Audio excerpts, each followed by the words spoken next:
Well, so many questions remain about boosters. We want to bring in CBS News Chief Medical Correspondent Dr. Jon LaPook. All right, Dr. LaPook, it's so good to have you because we've been hearing for weeks that boosters are coming for everyone. Why do you think this panel decided against it? Norah, what a remarkable day. I listened to every minute of 8 hours of discussions of this committee, and I think people should find it reassuring that the FDA said, hold on a second, there's not enough data to recommend this booster for people, every person in America who's 16 and over. They did think there was enough information to suggest it for people who are in the older group and certain other high-risk groups, and they can always go back and revisit that in the future as more information emerges.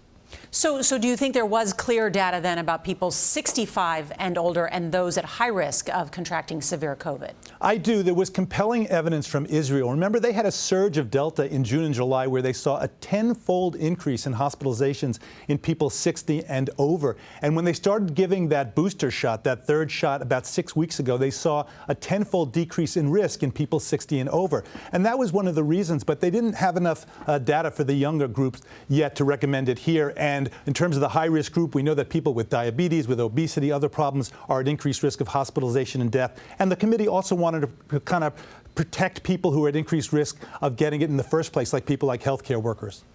So that's talking about the efficacy of a booster shot. What about the safety? Is there any harm in getting a third shot? Well, that was one of the big concerns, especially in the younger people in whom we don't have the data yet. Now, in Israel, almost 3 million doses have been given, and there's no concerning safety signal yet. But the committee was specifically concerned about the risk of a rare side effect called myocarditis or pericarditis. That's inflammation around the heart, especially in adult males under the age of 40. So for now, they're saying, you know what? We need to see more information. We can change this in the future as more information emerges.